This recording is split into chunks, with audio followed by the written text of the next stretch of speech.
A bloody battle for the box office crown. The AI conversation is back, just like you guys would want. It's so much more in this episode of Beyond the Screen.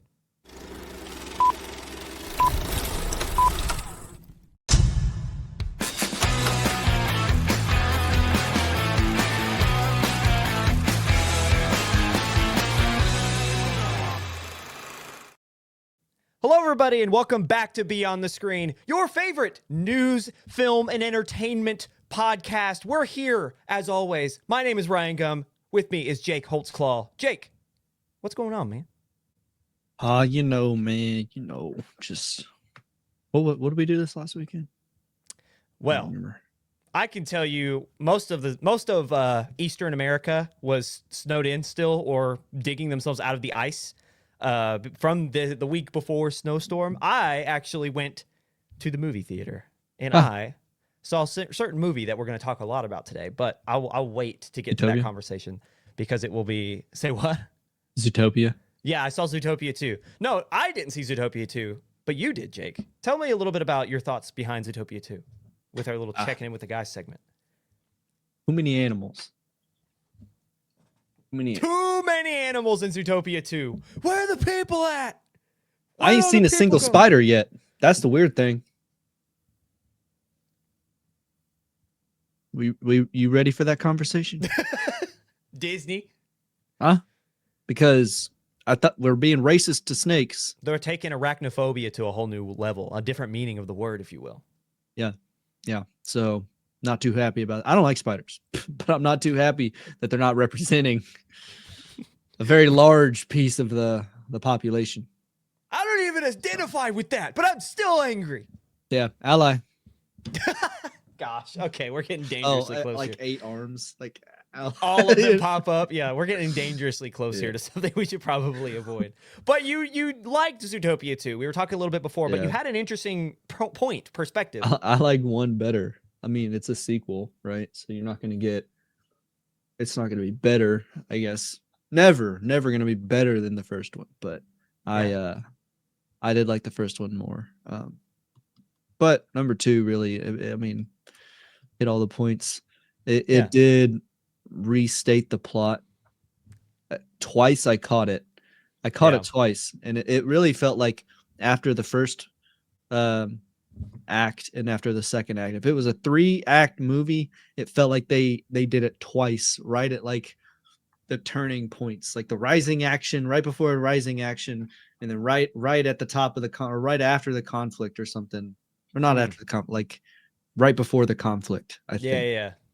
And then it happened, and then the falling action and all that jump. But I'm like, okay, And I was on my phone. And I heard it, and I was like, wait, why are we resetting the plot here? Because I wasn't on my phone enough to not be watching. I knew it was happening. Every step. And then I was like, wait a minute. Why are you telling me what you're going to do? I thought that was the plan. You didn't change the plan. The plan didn't change. Yet you're telling me what you're doing. Like, I love they Matt Damon'd us is what it sounds like you're saying. Like Zootopia 2, Matt Damon'd us from what he was describing. Netflix makes his action films do, or like make films do, is they make you restate the plot however many times. Which we knew that. That's not just a Netflix thing. No, not by any means. But I love that the reason they did that is what you got caught doing. It's like, I'm not going to be not on my phone. Guy's like, I already do that. Like looking up from his phone. Duh. Like, get on with the movie, bud. Yeah. Get on with it. I got TikToks. They did do a little twist too, so be prepared for that. They love to do a little backstabby twist kind of deal, man. I don't know. Yeah. It's like their MO. Yeah. I mean, if they do a Zootopia 3, expect that. And I'm just saying now, Zootopia 3 better be freaking nuts, because this one wasn't even right under the nose. This one was like on the top of your nose. Like you knew it was going to be maybe 2 of the people.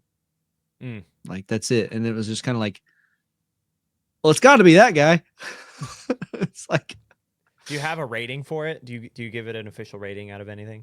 Of 5 Beyond the Screen reels. Yeah, sure. Screen reels. I think we've been doing 10, but you can do 5 if you want. Well, you can double it.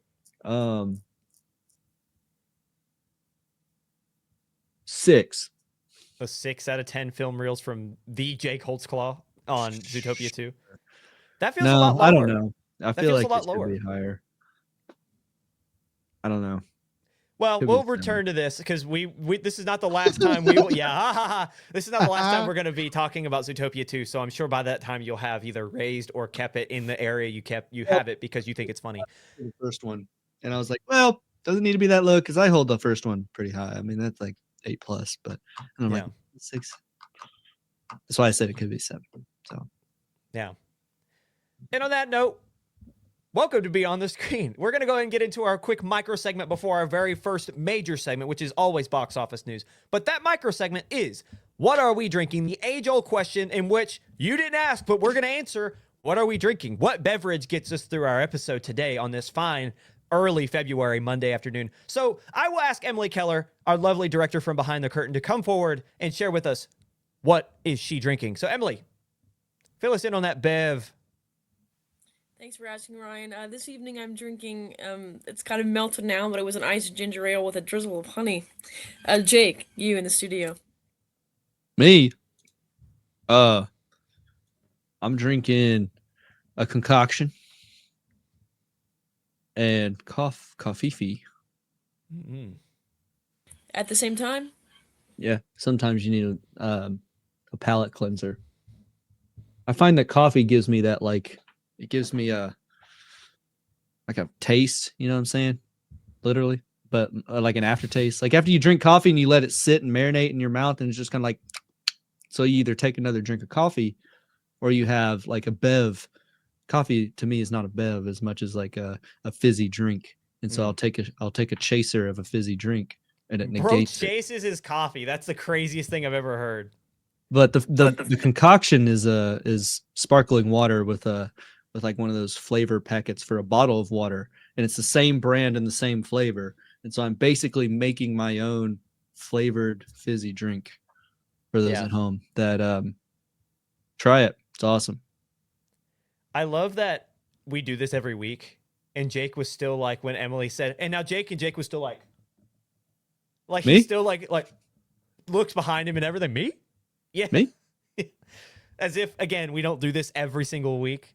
I forgot. Thank you guys for asking. I am drinking the age-old, the normal, just black tea, because when I take my caffeine, I take it straight to the vein. Black. And I don't care. I don't care about the flavor. Sometimes I do, but most times I don't. And then I guess if I were to call this a chaser, I just wanted to stay hydrated. So I have my giant Bulls tumbler that is filled with a lot of water. I don't know exactly how Bull many. water? Say what? Bull water. Bull water. Yeah. 32 ounces. Wide mouth stainless steel bottle. And that is what are we drinking, ladies and gentlemen.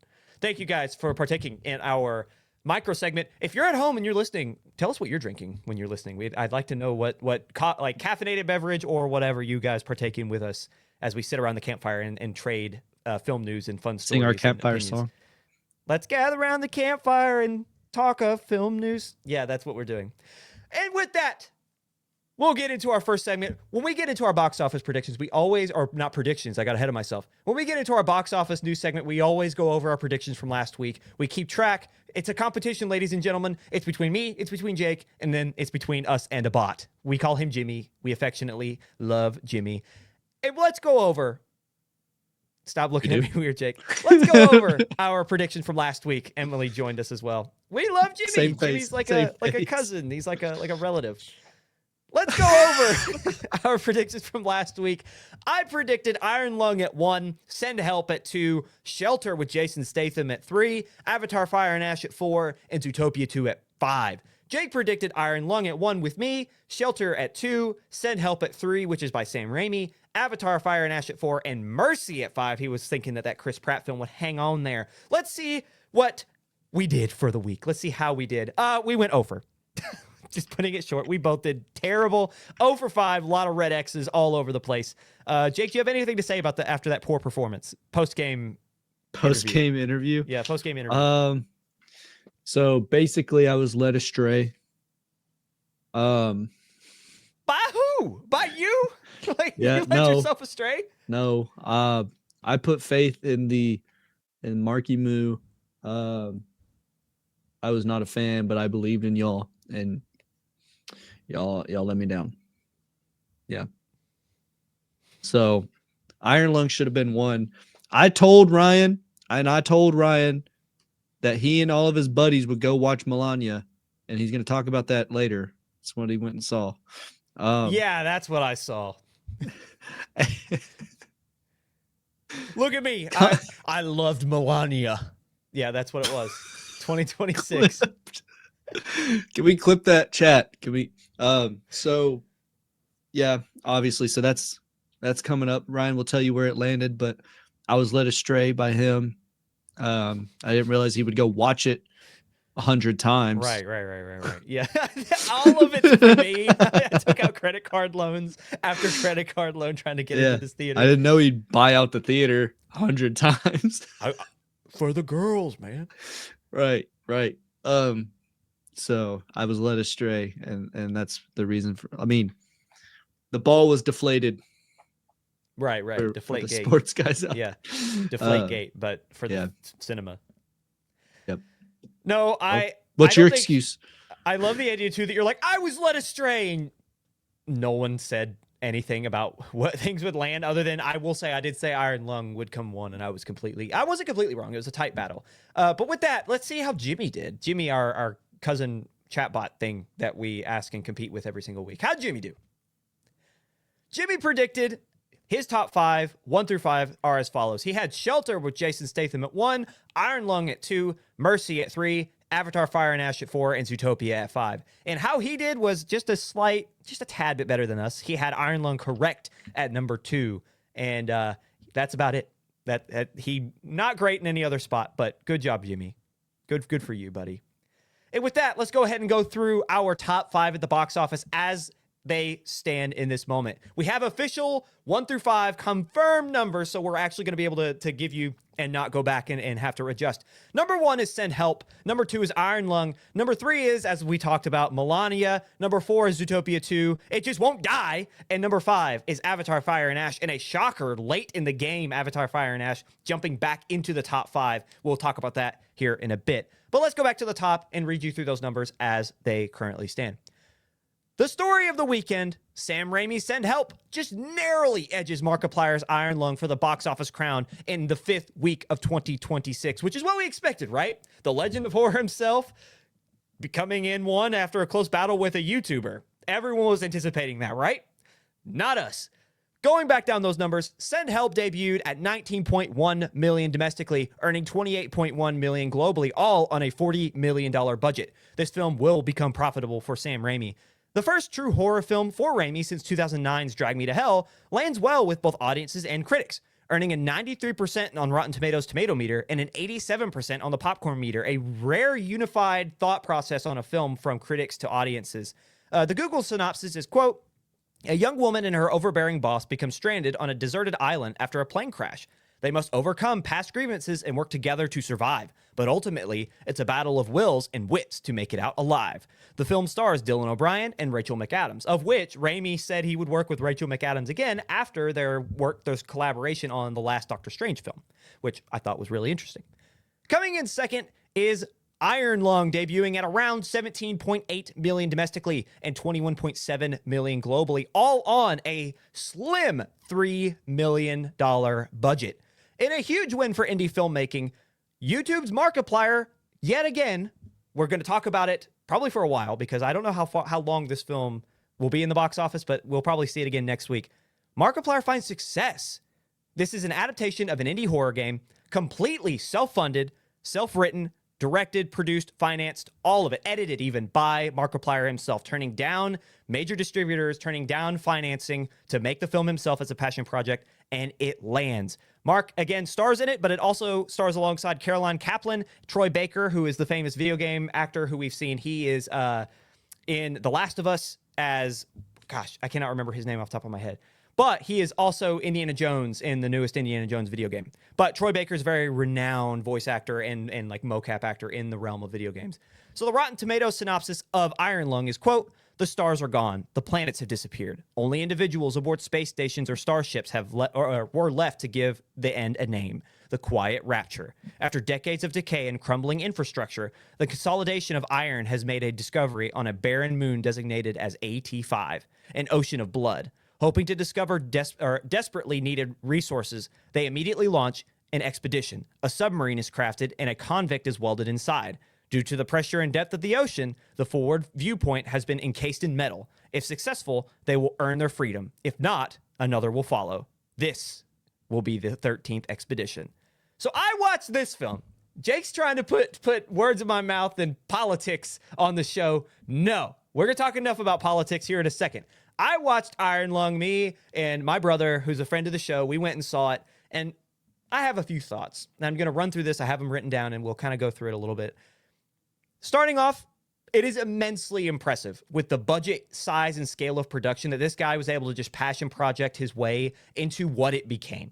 He worked heavily with the original developer for the game, played it back in 2022 for his YouTube audience and his channel, and immediately fell in love with the story because it's very rich and deep in like hidden story in the game itself. But what is so fantastic about the game is it leaves just enough subjectivity with something that's so fantastical and so like Lovecraftian that it allows you to fill in the gaps of the storytelling narrative while also being super scary.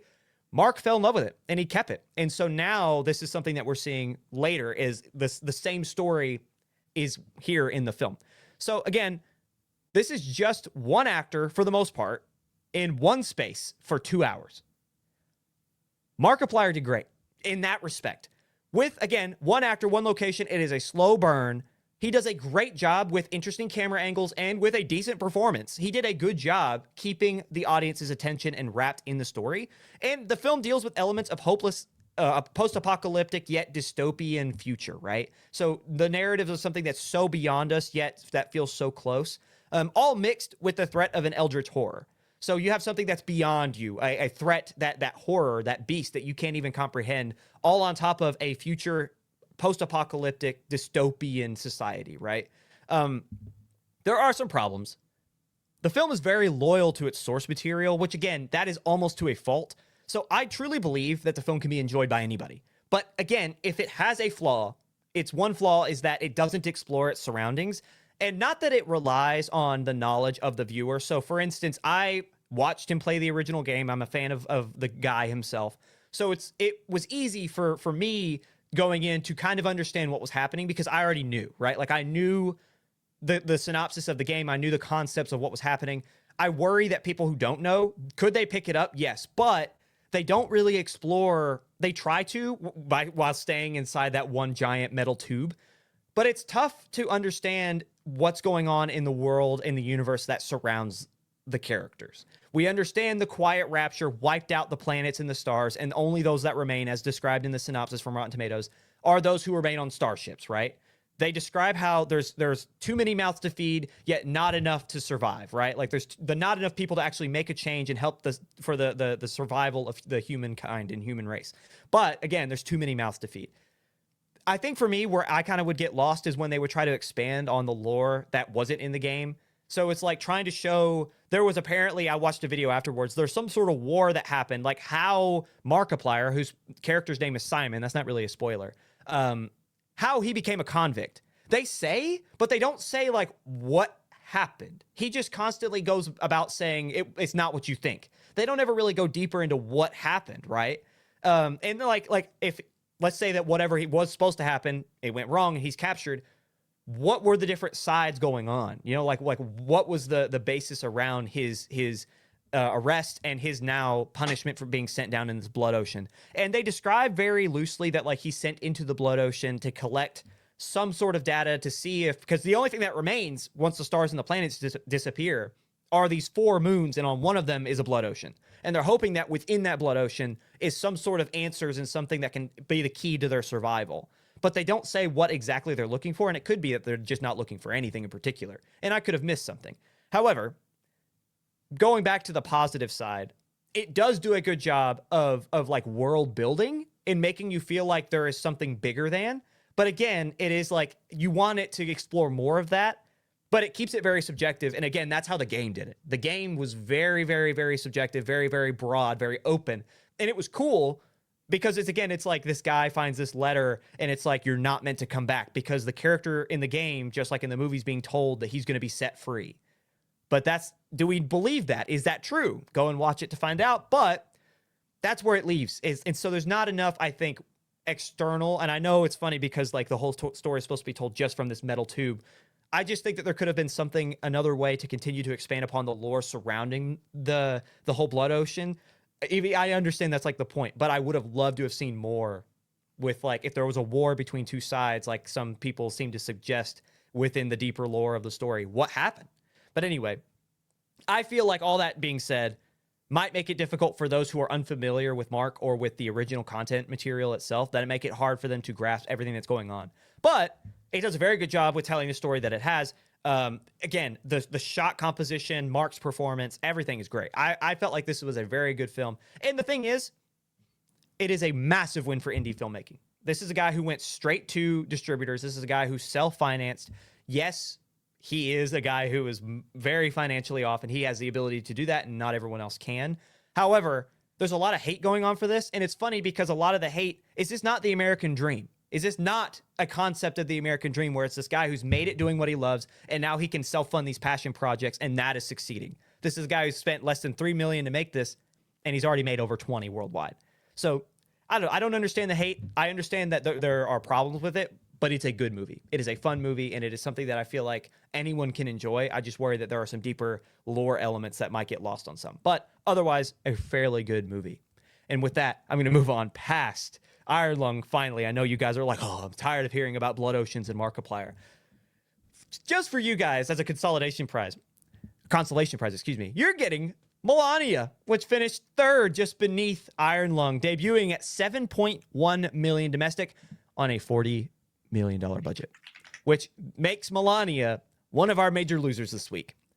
On a positive note, this opening is the best for a documentary at the box office in almost 15 years. So dubs, I guess, for documentary films. But again, this documentary film cost $40 million to produce. The negative is that the film will more than likely never be profitable because that $40 million does not take into account marketing and acquisition of the title from Amazon, which pushes its cost to about $75 million in total.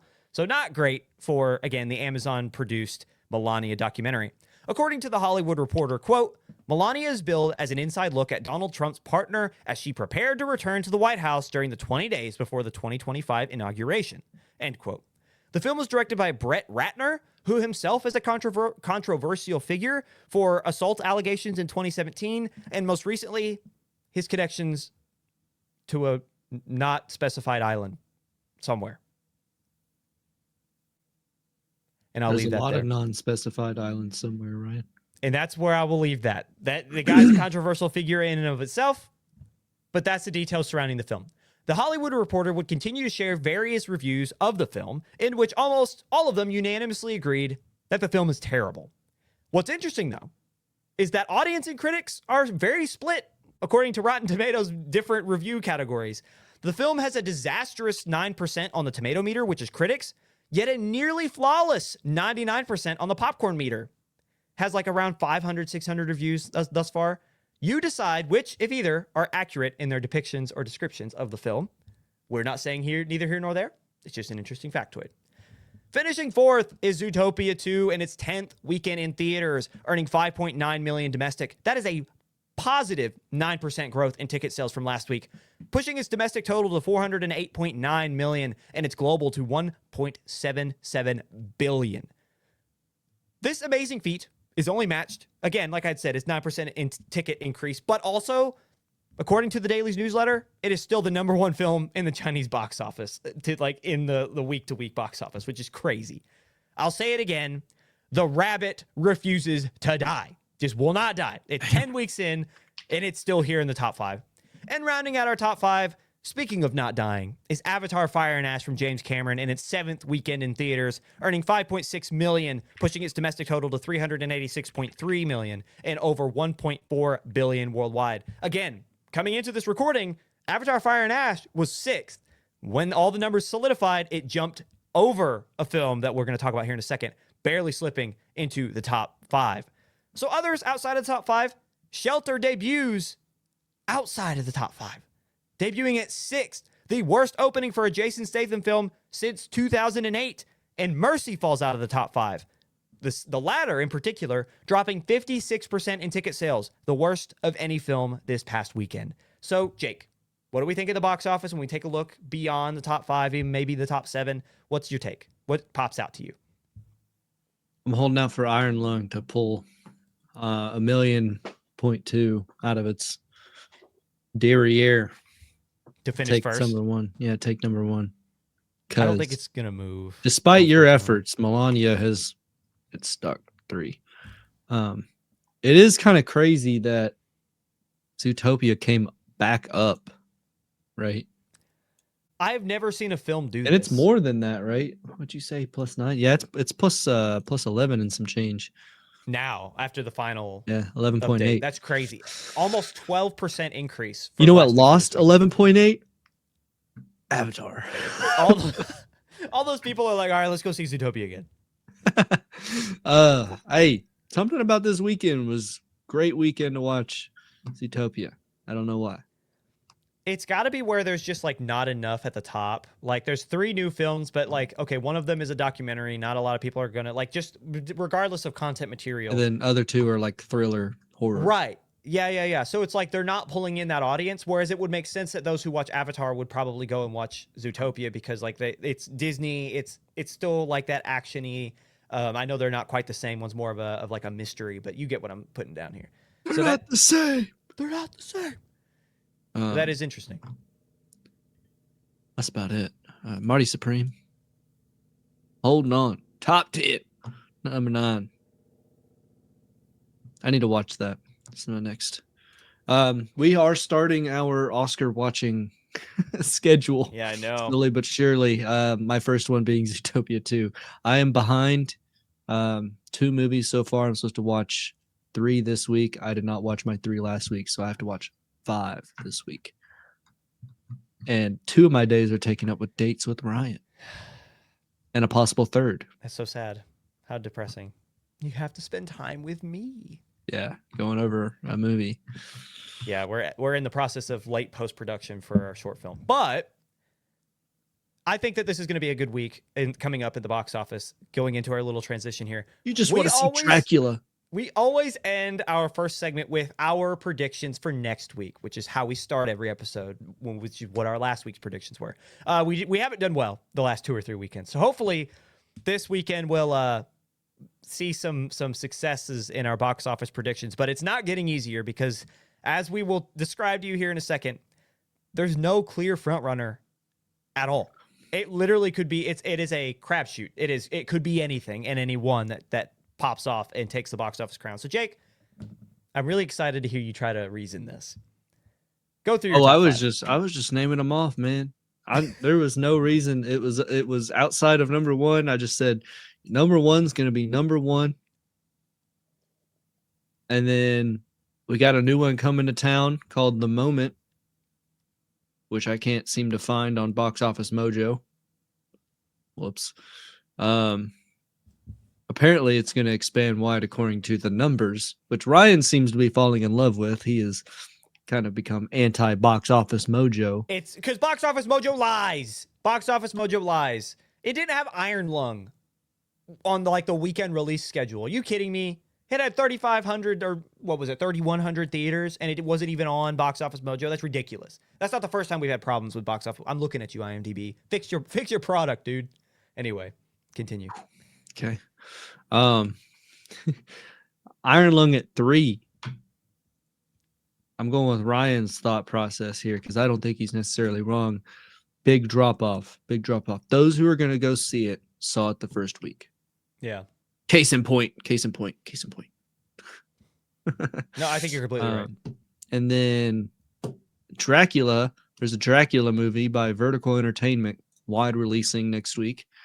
Who even plays Dracula? We got a cast here. Cast and crew. Dracula, Caleb Landry Jones. Who dat? He Where's played been? Dogman. He was in Get Out. He was in X-Men. Oh, he was Banshee in X-Men. Oh, okay, yeah. Nuts. I do know who that is. Nuts. And I got that off the dome too. Didn't even tell me. I just looked at him and was like, oh yeah, that guy. He was a lot more boyish 15 years I was ago. about to say that was a long time ago, my guy. So now he is Dracula. What else we got? Shoot. There's others in this. The priest, Christopher Waltz. Yep. Okay. Anyway, moving on. And then Zootopia 2 at 5. I agree with actually a lot of your top 5. I just have a few things in different places. So I have Send Help at 1 as well. Even if the film drops like 40%, I think it will still pull in around that 14 to 15 million. And that will definitely win this upcoming week because this upcoming week just does not have they don't have a lot of heavy hitters. I have Dracula at 2 for every reason that you had described before. I think that there is a true, after Nosferatu last year with Werewolf coming up this year from Robert Eggers, I think that there is just there's a hunger for that. Frankenstein was very obviously Oscar nominee from Guillermo del Toro. I think there's just a hunger for those stories to be retold. And with the cast that you've described, I think that it can pull in a 2, especially with, again, there's not anything else that will compete with it. And I feel like where this demands here, this is going to be one that we see get higher on the box office charts. It'll probably pull in about 9 or maybe 10, Third, I have Solo Mio, the next Kevin James film. I've seen a lot of people online saying that they love this niche subgenre of film, which is Kevin James is a lovable underdog. So Kevin James with this film, I think it was Angel Pictures that was his production company for this. They had this really unique marketing campaign where Kevin James portrayed his in-character, like in Solo Mio character. I think it was Taylor. Mr. Taylor was his name, or his name in the film. They just, without telling anybody, they just created a Instagram account, and he just was portraying his character as this art teacher, and was just posting and saying, "Hey, it's Mr. Taylor here," and he was showing his classroom with these kids who are actually like doing schoolwork. And I'm sure you've seen it, Jake, and I'm sure you at home have seen it too, because the internet was like, "Is that not Kevin James?" Because he didn't break character for like months. Yeah, everyone was I like, saw it for a little bit, and then it fell off. Because he admitted, like the second that the ruse was over, it kind of did fall off and no one was looking at it again. But that was something that was so unique and that was so all over the place for so long that now that this film is like actually getting close to release and they're like sending out the teaser trailers and whatnot, I've seen it pop off again. Like people are like, "Oh yeah, I remember that. That was cool." So I think Solo Mio, Kevin James, usually when he is a lead as these lovable underdog characters, they usually pop off. So like Here Comes the Boom, Paul Blart Mall Cop. I mean, everyone knows. Like just, you know what I'm saying, like these lovable characters that he can portray. And I just feel like this is going to be one of those in an open weekend that we're going to see it pop off. And then at 4 and 5, I have Iron Lung and Zootopia 2. I think we're going to see Iron Lung look a lot like an anime, where it like the first weekend it pops off and it's great, with the exception of like Chainsaw Man that held on for so long, or Demon Slayer. Like those two are the only exceptions. Usually these like JJK, the first 2 episodes of season 3, they did a great job week 1, but again, people will go out and see it week 1, and those who are actually interested in it, it just drops off. So I think that the film will still be massively profitable in week 2. I think it can get close to that 30 million mark, but we're realistically going to look at it probably getting around 25 by the time it's all said and done in the box office. So Iron Lung at 4, and Zootopia, the rabbit won't die. So I'm not going to stop believing now. It's going to finish and round out top 5. Like I agree with you, Jake. It's just going to stick around. Iron Lung will be gone in 2 weeks, and guess what will remain? It is the Thanos of the box office right now. Where did it lead you? Back to me. It's just still there, just snapping everything away. Zootopia 2 will remain. And I fear that this will just be here forever. I'm being hyperbolic, but anyway. Now, Jake, walk us through Jimmy's predictions, because they're interesting. So Jimmy's first prediction I thought was pretty grounded. At least it's top 3. I think it's taking a shot on Buffalo Kids, which I think is getting a wide release. We'll see about that. But Send Help at 1, Iron Lung at 2, Buffalo Kids at 3, The Strangers Chapter 3 at 4, and Zootopia at 5. It dropping Solo Mio from Ryan's and not taking into account the moment, or Dracula, for that matter. I'd probably take Dracula over The Strangers, maybe. And then I mean, I don't know. I think this is going to be a toss-up for across the board. I don't know who's going to really get.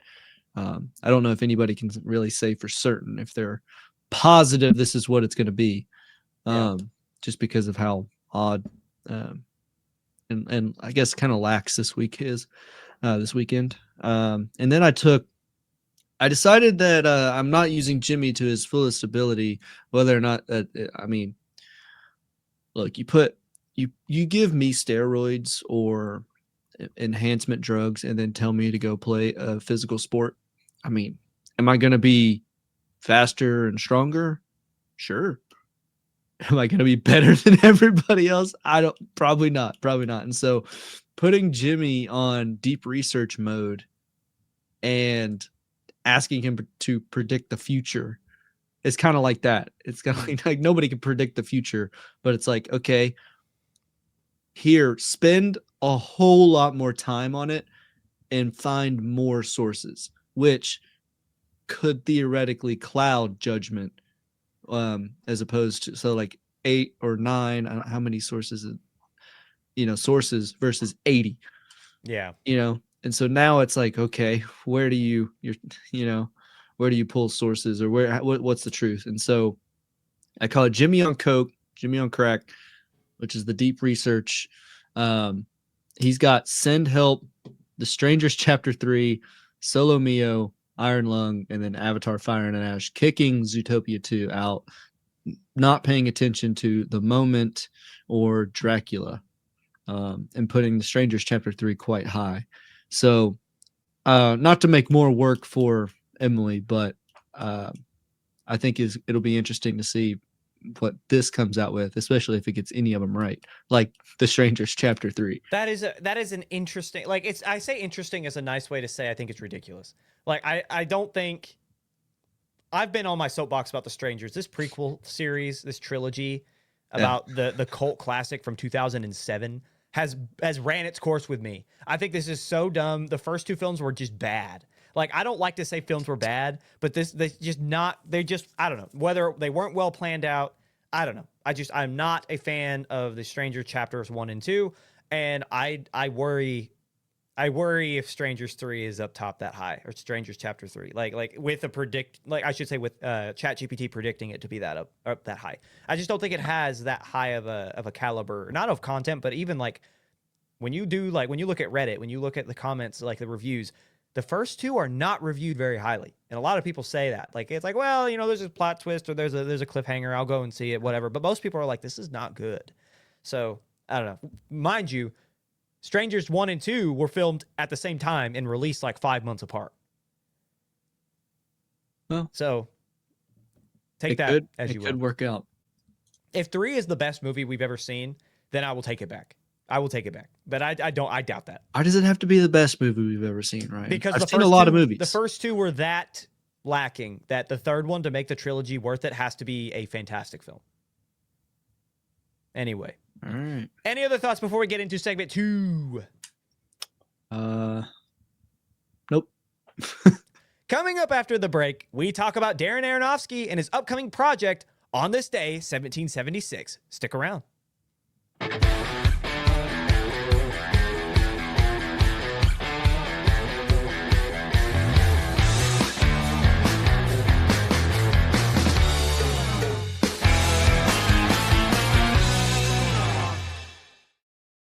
Welcome back to Beyond the Screen. I'm alone. I'm by myself, as we should be. I know you guys love me, and I know you guys love my lovely voice. So I'm gonna do this solo for as long as it takes Jake to fix his camera and be just a black screen beneath our feed here. You won't see that, but I see it. Director Darren Aronofsky. We're getting right in. Jake's back. We're getting right in. I'm just kidding. We're getting right into our second segment, which is always our main news. I don't know if you've heard, but Darren Aronofsky, the world-renowned director of Requiem for a Dream, Black Swan, and The Whale fame, has officially stepped into the world of AI filmmaking, taking a swing into something new, yet something dreaded in the world of AI and the arts. So let's dig in. In a partnership with Google DeepMind, esteemed director Darren Aronofsky's own AI production company, fittingly called Primordial Soup, has launched a short-form animated series that reimagines moments from the Revolutionary War. Titled On This Day, 1776, the series will be posted to Time Magazine's YouTube channel, which is through Time's own studio called Time Studio. This will be posted throughout the year with a teaser trailer and the first 2 episodes already live right now. The Hollywood Reporter gives a little more context to the story, the goal of the collaboration, and the historical context behind the unorthodox release schedule, because it's not just they're going to release weekly, it's not just they're going to release monthly, they're releasing throughout the year. So, according to THR, they state, quote, "On this day uses a combination of traditional filmmaking tools and AI to tell short narrative stories about the Revolutionary War. Each episode recreates scenes and moments from 1776 on their 250th anniversaries. The aim of the project is, quote, reframing the revolution not as a foregone conclusion, but as a fragile experiment shaped by those who fought for it," the companies said in a statement. So that is the Hollywood Reporter quoting the various companies, so Google and Primordial Soup, regarding the collaboration in the film. Continuing, the Hollywood Reporter outlined that the series will be animated by artists using these AI tools, with On This Day using historical records as frameworks for their narrative pieces. The project also utilizes SAG-AFTRA sanctioned voice actors for their characters, and professional editors to piece the story together and even color grade the generated footage. According to Time Studio president via the Hollywood Reporter, Time became involved with the ambitious project because it sees itself as, quote, a distribution home for visionary creators. Further stating, quote, "This project is a glimpse at what thoughtful, creative, artist-led use of AI can look like, not replacing craft, but expanding what's possible and allowing storytellers to go places they simply couldn't before," which sounds a lot like what the creator of Tilly Norwood said when they were describing, like, they said, "Oh, this is the future," you know, that you watch as these celebrities and these actors are in your phone, and as they grow, and then when they got flack, they immediately said, but no, we're not here to replace that. It sounds a lot like that justification. So I kind of jumped the gun here. I kind of said how I felt about that last comment in particular, but Jake, what are our initial reactions to this announcement and to this project as a whole? I find it interesting how canceled.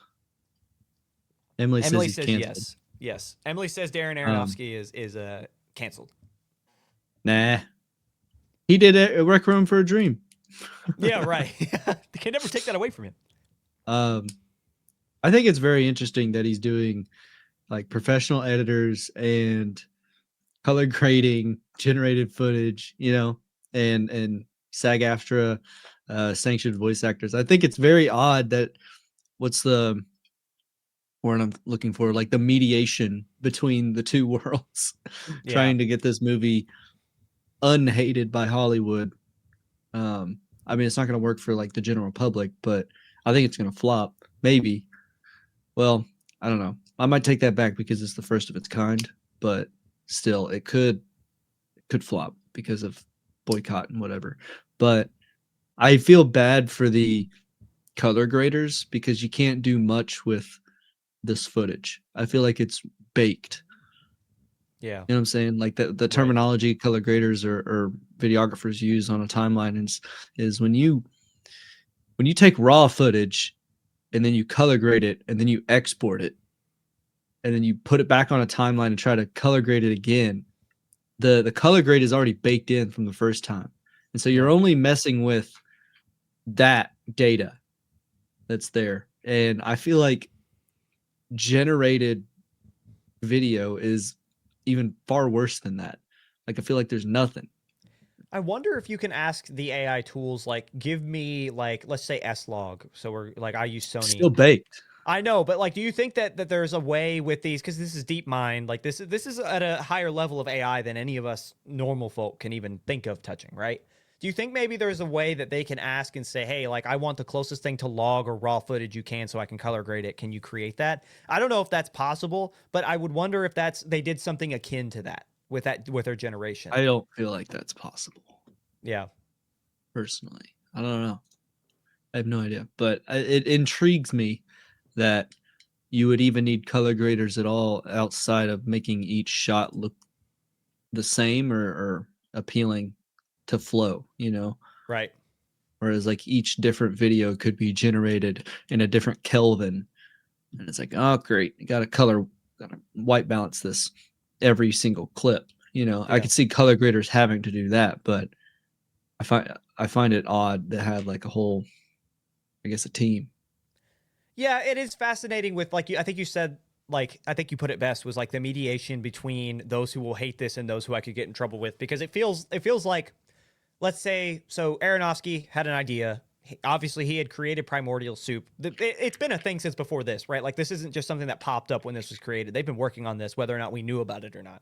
So this is something that the guy has been working on. Aronofsky's producing this, so it's from a cinematic and from a storytelling standpoint. One could assume that there's going to be some flow to it, right?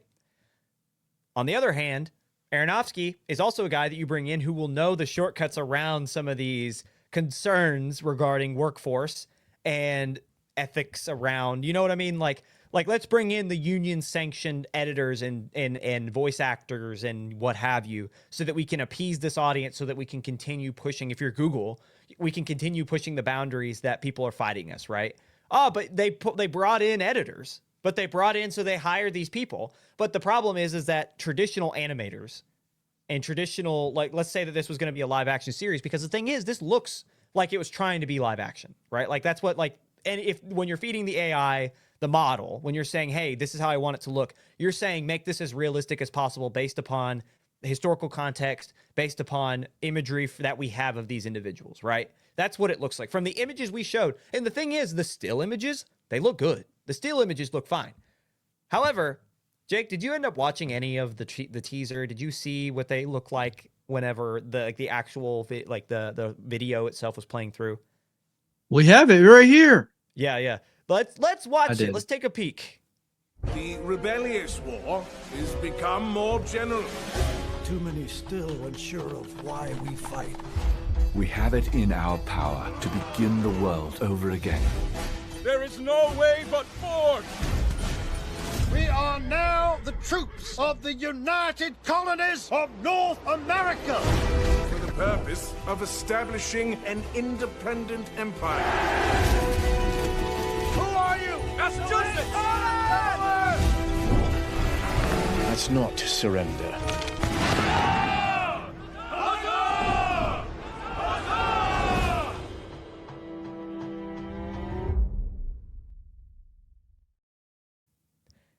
So, one, why'd that guy randomly have like the thickest country accent that's ever existed? Like, where'd that come from? Apparently, because that's apparently a voice actor. He been over here too long. Right. Yeah. So that was my first takeaway was as soon as I heard that hick accent come through, I was like, I don't think that's historically accurate. But beyond that, the point I was going to make, and I'm happy that we had it and that we could show you for those listening, it probably like it sounded fine. The audio editing and like the sound design was fine. Dude, the longer it went, the worse it looked. There's just something. Yeah. Do you see how fast the cuts were? Yeah, right. There was one moment where it was like The whole film's following gonna this be like guy on a horse, and it was like the surrounding trees. He was on like a snowy dirt path in the woods. The trees look terrible. Like I could see what the vision is. It doesn't look good, and I don't think this. I can see what the vision is. Like obviously, that's sorry, funny. No, I can see what the vision was. It does not look good. No, it doesn't. And I say that because it's AI. It is mostly AI. Right. And the thing is, when you first start watching it, your first instinct is, this doesn't look half bad. And then you get like 3 frames later and you're like, actually, never mind. This looks pretty bad. So I just don't know who's going to be watching that and who's going to be like, this is cinema. This is the future of television.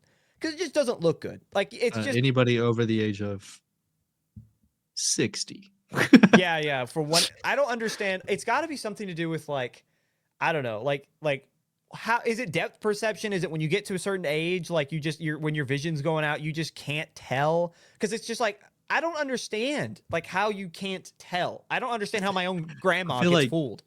Sometimes it's either hyper realistic or not realistic enough. I feel like it's not found its way.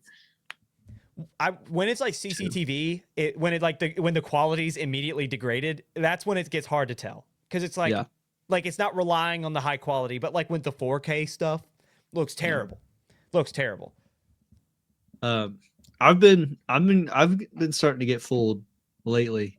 Really? I've been like, well, because it's like a lot of the stuff is low quality. Right. Yeah. And so you'll get the you'll get like the really bad Instagram reels of like, was it live leaks style stuff, dude?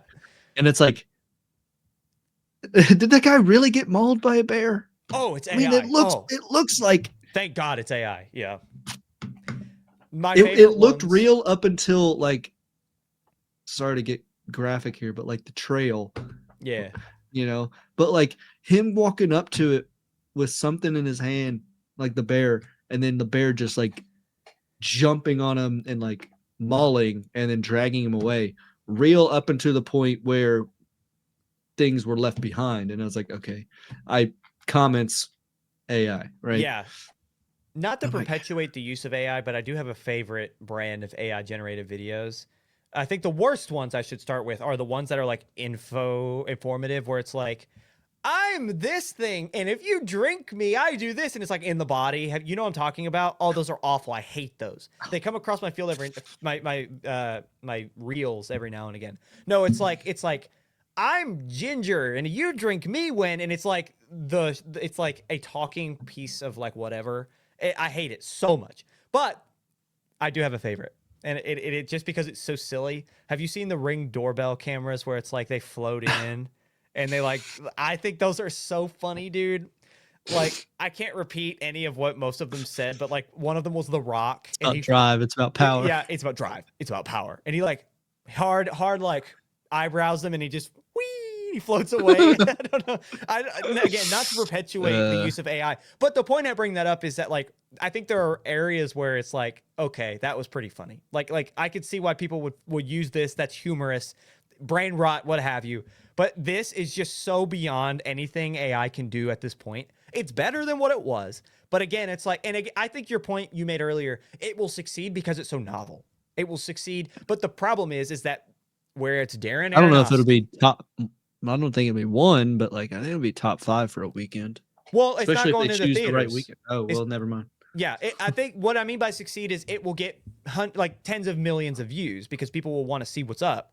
But I think that what this will kick off, because it's Time, which is a reputable magazine, reputable studio that people recognize, right? It's Darren Aronofsky, who's made some of the most recognizable films. When people say Requiem for a Dream, we still study that in film school. You know what I mean? Like, or I guess we didn't go to film school, but you know what I mean? Like when you're in film class, like you study Darren Aronofsky. That guy helped resurrect Brendan Fraser's career. That guy is the one putting his name behind this. So what's going to happen is you're going to get people who say, well, if Darren will do it, I'll do it. And then you're going to get copycats, and you're going to get a ton of others who are making their AI studios, and they're making this style of content, and then it's going to flood the market. That's my worry, is that it will flood the market because you have a guy of reputation doing it, unless it flops terribly, which, as we'll get into, the perception is not great. But is there anything else that you have on your mind before we get into the perception, the reaction, I should say? The reception of Darren like Aronofsky the wedding of this. Yes, the wedding, the reception part of the wedding that is Darren Aronofsky and AI. No, I've got nothing. Continue. As you can imagine, the internet was swift and unified. Rarely unified are they, but they were unified in their disdain for this project and this idea that is on this day, 1776. We're going to start with the Hollywood Reporter. That's where the majority of our content comes from with this in terms of where we're sourcing. There were comments that were left underneath this specific article, which please go read it because it has a lot of really fun information on it. Let's go through some of those first. So comments on the Hollywood Reporter. The first one reads, quote, the public's response, or I should say, quote, sorry, such a shame for such a world-renowned director. AI slop. It's lazy and it shows. Pay real artists and filmmakers. The visuals look disgusting. Another person said, quote, bad, just bad. A third said, quote, like it or not, AI filmmaking is here to stay. All these people opposed to AI filmmaking will be left behind as dinosaurs, and time will pass them by as AI technology continues to evolve, which is interesting. That's the opposite. Comments from around the internet continue to flood in, not just underneath this, the THR story. One comes from Zach Film on Twitter, who stated, quote, a well-respected filmmaker goes from Requiem for a Dream and Black Swan to AI slop as an insane fall from grace and so disrespectful to animation. The Synagogue says, quote, the only upside to stuff like this is seeing how strong the negative backlash is, which will hopefully stop filmmakers from making more of it. And according to the Hollywood Reporter's own Angie Han, quote, but keep watching for more than a few seconds talking about this film and this series, and it quickly becomes apparent that slop is slop, no matter how it's gussied up. On this day, positions itself as a well-funded, high-profile, apparently good faith effort to demonstrate how AI might be deployed as a tool to enhance rather than replace human artistry. Instead, it only goes to show that the problem with AI in filmmaking runs deeper than its technical limitations. So any reaction from you, Jake, when you hear these types of responses and you hear from critics to fans alike, what do you think? I don't think it's there yet, is all I'm saying. I think it is slop. But I'm not to say what the future holds. Because I know this will continue to evolve. I just don't know if there's going to be a place for it or what it's going to look like. I'm just saying that, like, right now it ain't there, and he just staked a lot of reputation on this. And I personally, I would be shaking in my boots because I'd know I did the wrong thing. Like, I just don't think this is right. Right now, I think I hope he gets a job after this. Is he the martyr that, starts it? Maybe. I just don't think it's ready yet, and it probably won't be for at least a year, maybe two, before we actually start seeing something. But yeah, this one's not going to be good. It's not going to look good. No, and I want to go to something the synagogue had said on Twitter, and it's going back again. It's the only upside to stuff like this is seeing how strong the negative backlash is. Yeah. I think that is so real. And the reason why I was describing earlier, because I want to go back to a point I made earlier as well, was that, again, this is Darren Aronofsky who's putting his name on it. It's a lot to stake, but he's doing it. You're going to see copycats. Yeah. The counter to that, let's say in 1 to 2 years, that is a problem. We've seen a lot of AI slop content from guys who usually are reputable and those who aren't, but who are trying to be the one to kind of curb the market, right? You know what will solve all of the problems with AI? And, well, not like our problems. Filmmakers and major production houses who are trying to adopt AI to save that money, you know what's going to solve their problem? Only one. It takes one. One of them does well. One of them actually makes something worth quality. We get to 2 years and the technology increases just a little bit to where the stuff that we're pointing out is harder to tell and it's actually a good story. All of this critiquing goes away because those same people who are saying the public's response, right? Such a shame for a world-renowned director. That same person will probably turn around and say, wow, that one person did such a good job with that engine. They did such a good job, like with those few editors. Like that's what will happen. All it takes is one to show they can do it, and then when the story's good, they're gonna be like, oh, yeah, this is a thing. I still want to believe in, like, the bubble pop and AI goes to, it dials it back. It, like, let's bring it back down to reality is what I'm hoping, but I can't say that I'm betting on it because when am I ever right on the box office predictions? When am I ever right? But I really hope it goes to just AI being a productivity tool and not the answer and the end all be all to every industry, or at least for creatives or anything like that. Like the way that I use it for spreadsheets and data comparison and just data overall. It is my way of analyzing data better than I could in a shorter amount of time. Given time, could I be better? Sure. Does it hallucinate? Yes. Does it make mistakes? Yes. In the short amount of time that it takes to compare data and for me to review it and then use it is far less time than if I had researched all 200 lines in an Excel sheet. And again, so like, sorry, go ahead. My hope is, and I think that the bubble will pop, we'll all be grounded, we'll come back down and say, all right, now AI is just a note taker or a summarizer or a data analyst in our pocket, and it is not a full-fledged movie creation generator or script writer. It doesn't have the creativity. That's what I hope. It will continue to get better at, like, generating video, I would assume. But I hope that that's what happens. Yeah. I doubt it though. I think so. We have since we've talked about this, which has been almost the duration of the show, we've held that exact take, and I'm happy that you put it back into perspective. Is the idea of it as a tool is fine. Like coming from like a videographer, video editor's perspective, using AI to say, hey, I want you to take out the dead airs that I usually would do manually, but it will save time. I'm still going to go through and pick everything in between all the conversation in an interview setting or whatever, right? Yeah. But using the AI as a tool to say, hey, every time someone goes, I want you to get rid of that, right? Like that is a helpful tool that just hurries up time, and it's not impacting or it's not taking away the creative mindset or the creative drive of the creator. It is just helping the process. It's improving the process. That's fine. But in something we haven't talked about the bubble pop, and I think that's fascinating.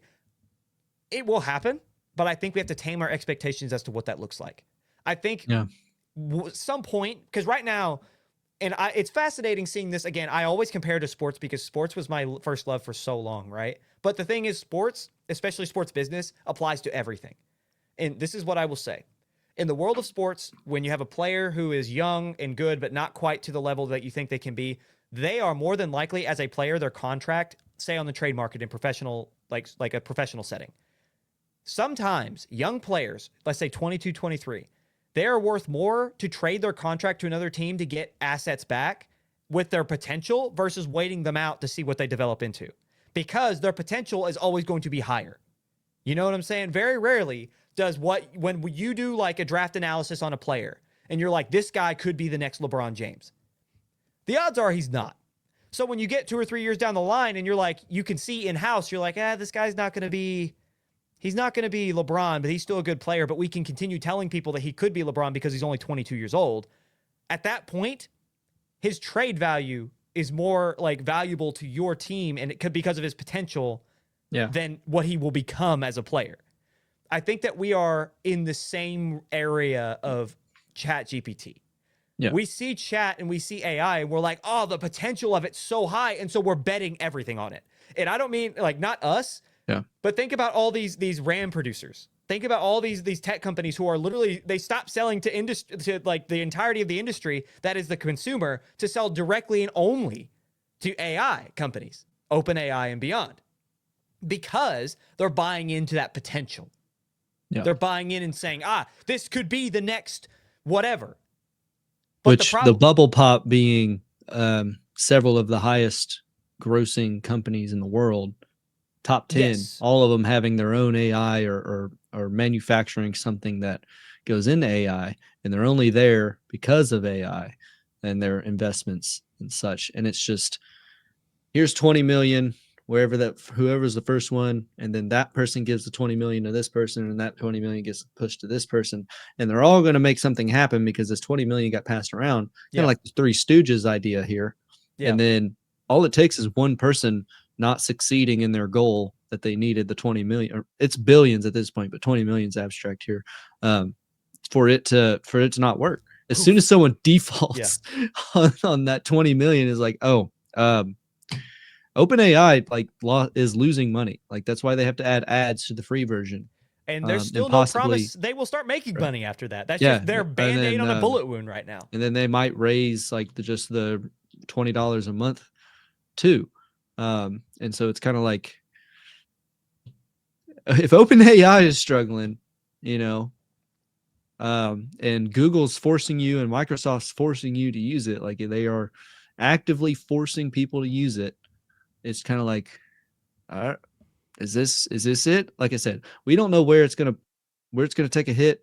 Something came out recently about Microsoft that people were a little leery about in terms of AI, but I don't remember what the headline was. Yeah, that was kind of like, is this it? Is this what domino effects here? But that's kind of like what it's going to be like for the next few years. Is like, what's going to do it? Where's the fall? Who's not gonna pay out? Who's gonna fail first?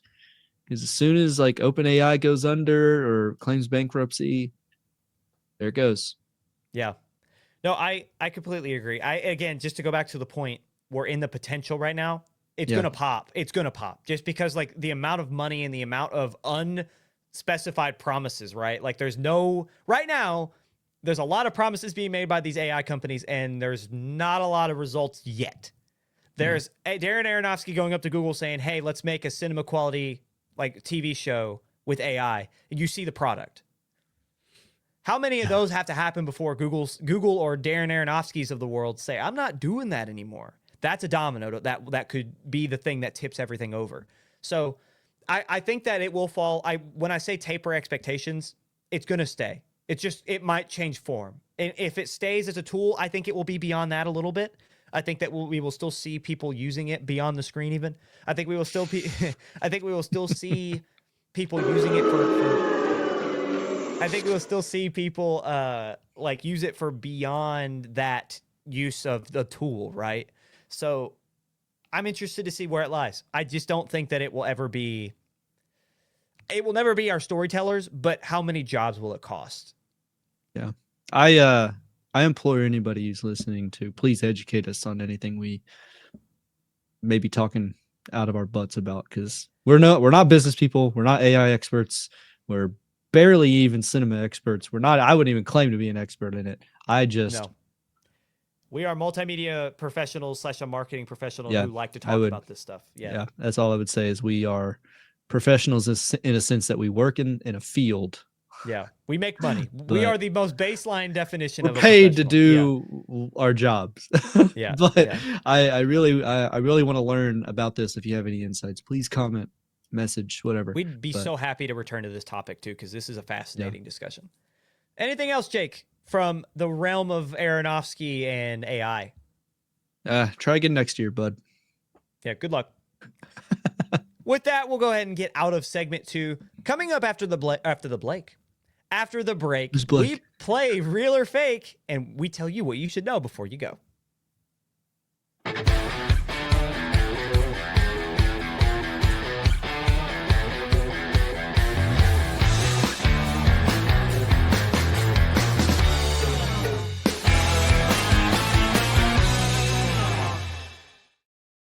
Hello and welcome back to Beyond the Screen. You've made it to segment 3, which is, as always, we play a game. We play Real or Fake, and we tell you what you should know before you go and get out of our episode. I have something to admit. Yes, you, Jake. In between the break, we don't really go anywhere. We don't even cut away. It's just us waiting for the tune to end. And me and Jake like to do a little dance. And I made myself so dizzy just now. Okay. Just trying to energize up for a third segment. So this is what we do for you, ladies and gentlemen. We get dizzy. We get dizzy on the show dancing, trying to keep the energy up for your entertainment. But anyway, thank you for sticking around. You made it to over an hour of our show, and we've not even gotten through our last segment. Thank you so much for sticking around. Thank you for allowing us to be here weekly, and you allow us to tell you, I should say, what's going on and give you our opinions. Us, I know, we saw, you saw something in there. But we really do appreciate the fact that you guys allow us to do this. And again, like I say every week, you allow us to do this. You allow me to do this with 2 of my closest friends. And this is just something that's so interesting to me. I love keeping up with the industry and just talking about what's going on. Just being able to sit here, and we'd love to hear your opinions too, and just to have this fun and try to make the best show we can. So thank you for listening to us blumber through a week after week, but we really do appreciate it. So with all the love in the world, thank you so much. Like, subscribe, comment, do the whole 9, follow, all of it helps. Share, especially. Tell anyone in the world. We've gone through about every family member and every person we can imagine, so we're not going to keep going through it. I got nothing. That was a running bit for a while. We're done with that now. But Jeez. Thank you guys so much for being here. And with that, we'll go ahead and get into segment 3, which starts off with Real or Fake, in which we read 3 different headlines, read a response to that headline, whether it's a comment under a post, the internet's reaction, or our question or reaction, and we say whether or not that opinion is real or fake. If you're unfamiliar with the game, you're unsure how it goes, let us show you. It goes a little bit like this. Real or Fake, story number 1. The Wuthering Heights shenanigans continue, as, most recently, leads Margot Robbie and Jacob Elordi showed off their intimate matching rings. I'll put it in quotation marks. Intimate matching rings. The rings show 2 skeletons in a loving embrace, with a quote from the novel of which the film is based off of, stating, quote, "Whatever our souls are made of, his and mine are the same." Real or fake, Jake? one could be forgiven for wondering if this relationship has gone beyond the marketing campaign. Beyond the Screen campaign. correct. Maybe campaign. Dude, this is freaking nuts. This is all the comments are just like, we see through PR. It's 2026. Like Right. this is like everybody understands what marketing is to its fullest extent. It is one of the hardest times to sell anything that isn't what somebody absolutely wants or needs. I think we live in a aware society of needs and wants. It's just a matter of having a good product, having something that stands up to everything else. I think nowadays it's either, is it cheap enough for me not to care if it breaks, or like if I'll ever need a new one? Like, does it survive this one-time use that I need this for? Or is it cheap enough? I don't know. Like, that's kind of where it's at, is if I'm going to spend this amount of money, I'm going to research the benefits, the pros and the cons. Anyway, marketing for this movie is insane. And I will not buy it because it is awful. I just paused mid marketing lecture there, but I don't know. In a world where you can research literally anything at your fingertips, like in your pocket, it's very hard to market unless you have a good product that stands up against the others, or your product's so cheap and serves a one-time purpose. Yeah, so we both agree this is fake because who's falling for this? Nobody Right. is. The thing is, this kind of worked in the beginning where it was like, whoa, Jacob Elordi just got Margot Robbie a trailer full of flowers. That's weird. I saw it the other way around. I saw Margot Robbie being weird. Well, no, she was being weird, but she was telling us about it, right? Like she was being odd. And it was like the first maybe 3 things. I would probably say realistically 2. I don't remember what they were, but like there was like that you could suspend your disbelief the first 2 times because it's like, oh well, they're playing lovers. Like I could see maybe like there's some residual emotions there that they both know aren't real, but like they're playing like Margot Robbie. I think the first thing she said was like, I became dependent upon him on set, which is like kind of believable with like 3 months of you're in a completely romantic story with that person. It's like I can see how when you're in that sort of like, it's like a dance, right? Like you become reliant upon that other person. So I didn't really at first see it as weird. It was just like, hey, that's a lot for a married woman to say about not her husband, but also I can understand the dance that is the acting, right? Like, okay, like fine, I can get over that. The second thing is like, that's a lot. That's a lot. And then everything after that, it's like, it's almost cringy because it's trying too hard. Yeah. When she said, well, I mean, I thought that I heard all 3 of her saying in one go was dependent on him, felt lost if he had ever left, and then her knees got weak when she was around him for long periods of time. And I was like, what? What?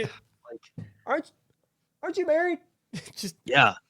And I've seen comments that it's like interesting thing to do to his name escapes me now. Blank's husband? wife. Yeah, her husband. But like they said, is like interesting thing for Jacob to do to Blank and So's wife. Yeah, right. Didn't even name her. Just like kind of an odd thing to do to that guy's wife. Yeah, but and I was like, that's a funny way of saying that. That's really a fun. It's like kind of like I saw a comment refer to Kim Kardashian as Kanye's ex-wife. And I thought that was so funny. I was like, dude, this kind of looks like Kanye's ex-wife. And I'm like, yeah. Dude, that's such a funny thing to say. Yeah. No, I don't know. It's just weird. And I think it's weird because it's cringy. It's not weird because it's believable. It's weird because it's like, why are you trying so hard to make us believe that you two are in a thing like that? Because it's just like, in reality, if they were like intimate in that way, they would be so quiet about it. They wouldn't want that because that is a scandal. The fact that the promotional team of the film is like pushing that, it's like that's honestly a little sleazy. Like it just doesn't feel moral. So I guess it's like it's so fake because exactly what we said. Who's believing that? But 2, it's like you're trying way too hard, dude. Like we get it. It's a romance film. Like we get like it's meant to make people be like, oh, a little hot. Whoa. Like the whole fan, Yeah. men and women everywhere, just like, oh man, Jacob, oh lordy. Like I understand that's what it's meant to do, but stop. You're trying too hard. You are trying too hard. I see Emily pulled up an image. Are you wanting to show? Yeah, that literally everyone on the internet is just side eyeing. Like, okay. Anywho, this is awful. fake. I saw an interview recently that they were like, she just wouldn't stop laughing. It was very, I don't know. He would talk and he was like talking about her and how perfect she is. And like, he was like spending time with her on set and she'd like drink tea and you're wondering when she's going to mess up and like, but she never messes up. She's like perfect in his Australian accent. And, she's just laughing the whole time, like kind of fakingly laughing. Like she's an actress. She should be able to laugh a little better than she was in this interview because I was looking at her like, why are you?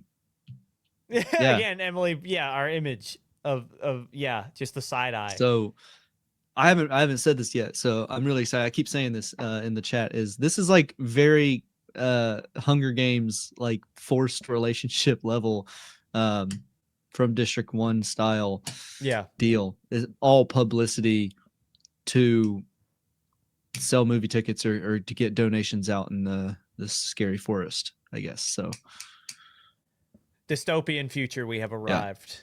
Yeah, here it is. This is what it looks like. Little did you know the Hunger Games is just going to be Wuthering Heights. Yeah. Yeah. Anyway, we'll move on to our second real or fake. The first images of Paul Mescal, Barry Keoghan, Joseph Quinn, and Harris Dickinson as Paul McCartney, Ringo Starr, George Harrison, and John Lennon, and their Beatles biopics, because there's one for each, has officially graced the masses. We have seen what all of them look like, and they look pretty good. However, we're not talking about how they look. We're going to talk about whether or not we think this is going to succeed. So real or fake, the foreign films at once tactic, as I'm calling it, will prove to be a massive success for director Sam Mendes and Sony Pictures due to the sheer spectacle it will create.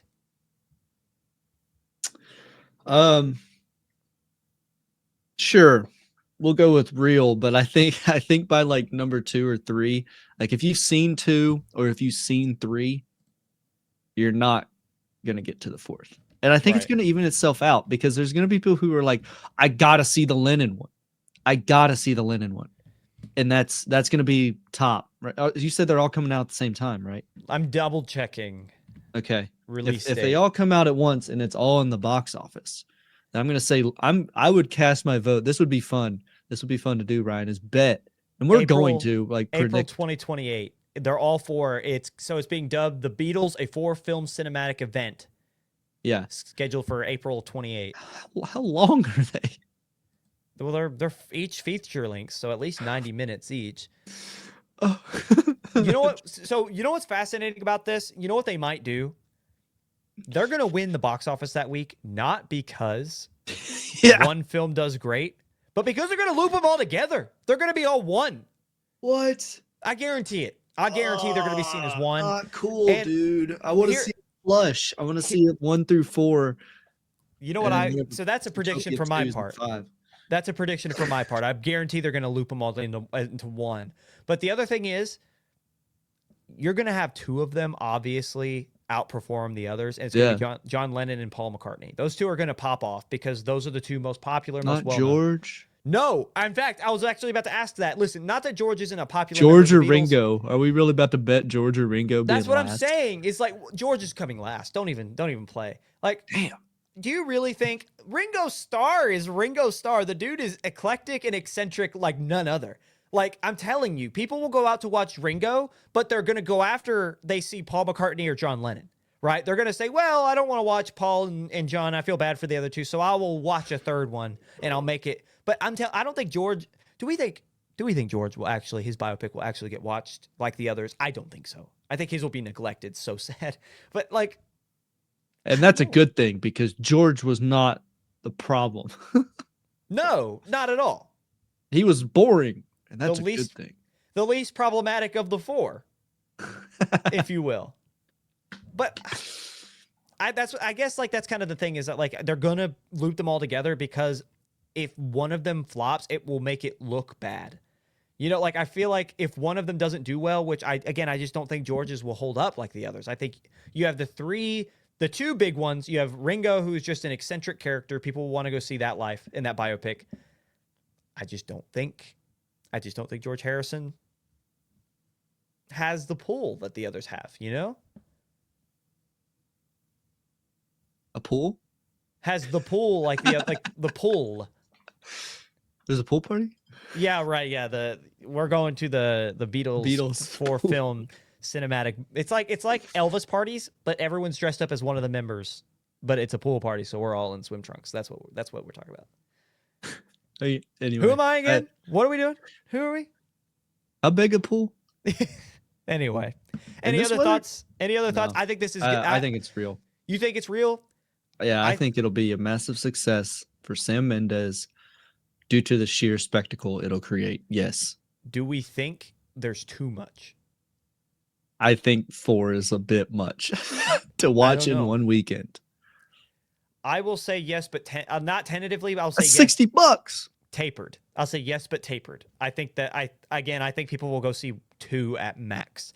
But if they're looping them all together, which I think that Sony will try to do, it will seem very successful. I think 3 is kind of like the teeter-totter. I think people might see 3 of the movies. Mm-hmm. I can't believe 4 in one go. Who greenlit this, dude? Who greenlit this? That's crazy. At least space them out 2 a week. Gosh, that's insane. 4 movies all in one. Anyway. Oh, you know they're gonna do a re-release where they're all in one. Oh yeah, like one an 4-hour spectacle or whatever. Oh, you mean they're gonna recut it and do it like 1 hour per? Well, I mean, I'm gonna hope it's an hour 30 each, and so I'm gonna hope it's 6. That's a 6-hour movie. Yeah, I hope it's 6. I hope with intermissions. Can you imagine they're like 2.5, take it or leave it? Gosh. the sad in Jake's eyes. No, it's probably gonna. Dude, we greenlit you 4 movies. You have 90 minutes. Like you have 90 minutes per. Take it or leave it. I guarantee that's what that call was. I mean, like. what was Queen? How long was that? That one was a little longer, but that was a big story. Who would that was called that? Bohemian 2 Rhapsody. hours, 2:14. Yeah, 2 hours. That was a bit longer. Do we really think one fella can pull 2 hours and 14 minutes? You ever heard of the George Harrison biopic, dude? You what a life that guy has, man. You kidding me? The 4th member of the Beatles? That guy Maybe Lennon. He's got the 3 hours. What if this is like Avengers like level tie-ins, dude?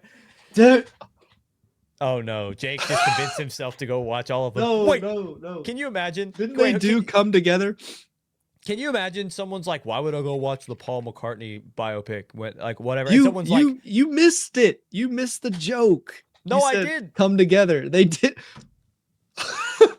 They did come together. Right now. Right.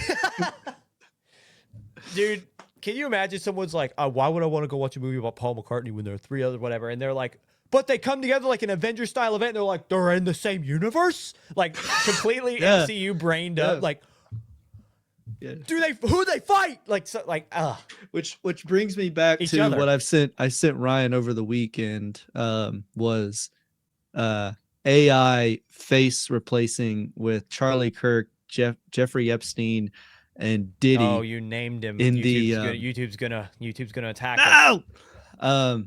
And it was the scene where Tony Stark and Captain America kind of get mad at each other in the First Avengers. They're in the shield, where it's like like everything special about you came out of an island or something like that. Yeah. Or not. No, I think Charlie Kirk is Captain America and Jeffrey Epstein was Tony Stark, and he's like came out of a meme, is what he said. It was so. That's what Tony Stark says to Charlie Kirk, and Charlie Kirk says, "Take away the suit. What are you?" And he said, "Billionaire predator." Something with an dude. island, yeah. With an island. and Diddy being Nick Fury's like, hey guys, why don't we calm down? Yeah. No, I don't Anyway, think it won't reach that level. oh, But they're in the same universe. I could see just MCU head out there. Nuh-uh. Paul McCartney and the John Lennon films are not related. Nuh-uh. Nuh-uh. Just that sort of thing. But anyway, we're gonna see John Lennon get shot. Spoiler. Can you John imagine? Lennon gets shot. Can you imagine Ringo Starr's like on your left, and he looks over and they're just coming with all their instruments. They're like walking in.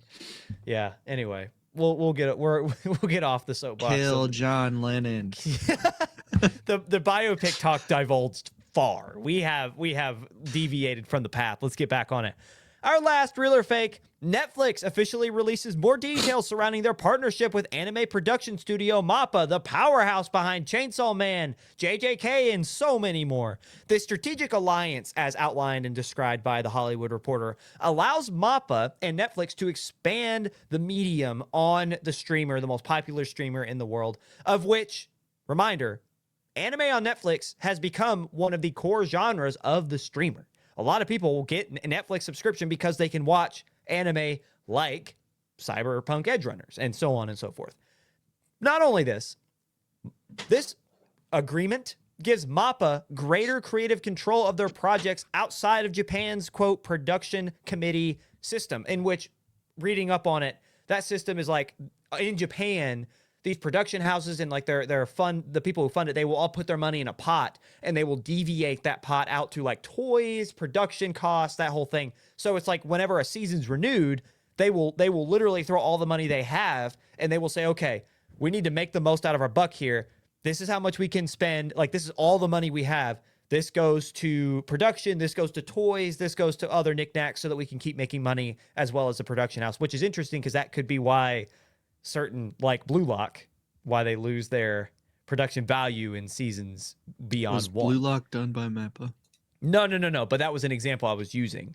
I know what it was, One Punch Man, season 3. You used as an example that happened where maybe more money went to the more financially like taxing things like the toys and the T-shirts versus the actual production. They didn't even have those. I don't know. But getting on with the real or fake. One Punch Man. What am I looking for? Robbed. I don't know. Yeah. We should be excited. I think it's because of the JJK and sorry, Chainsaw Man. What was it? Chainsaw? Yeah, those two being awesome. Both of those having movies. Both of those having new seasons coming out. Robbed One Punch Man. That's what. So you think that they threw it all in a pot for all of them and they pulled finances away? That would There's have no other other explanation. There's no other explanation going from season 2 of One Punch Man done by MAPPA to what season 3 is, and these other two being so good. And Is it there? I mean, to be fair, I probably would have rather not have season 3 at all of One Punch Man and just had the other two if this is what was going to happen, because that would have given more money to those that like were already going to be awesome, just to make them even better, and not done it if they couldn't guarantee that One Punch Man season 3 was going to be good. But there's not going to be as many people who watch One Punch Man as they will Chainsaw Man and JJK. So like I kind of understand the thought process. It's just like it was so awful, that it's like a lot of people say season 3. There is no season 3. It never happened.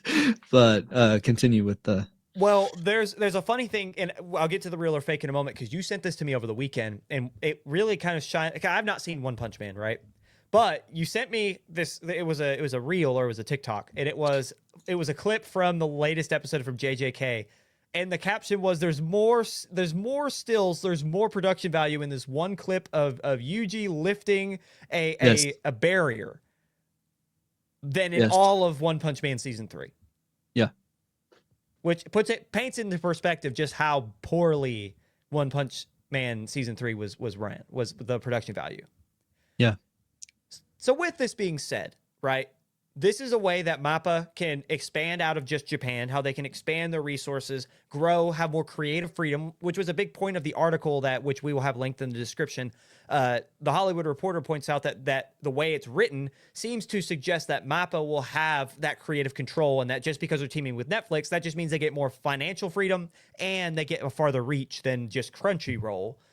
So is this something we should be excited for, real or fake? We should be. I hope that it's a good thing. I hope that they do more. I like their animation styles through both of their top performers right now, and so I hope Netflix. I mean, this is back to the conversation of Netflix getting too big and getting too many. Like Netflix knows that MAPPA is where it's at right now. Right now, they've got the two big money makers. There are others, but like these are two big ones. These are what everybody's talking about. Even Demon Slayer, like not a lot of people are talking about it anymore. Right now, JJK is hot. Is that also MAPPA? Is Demon Slayer also? I don't think so. Okay.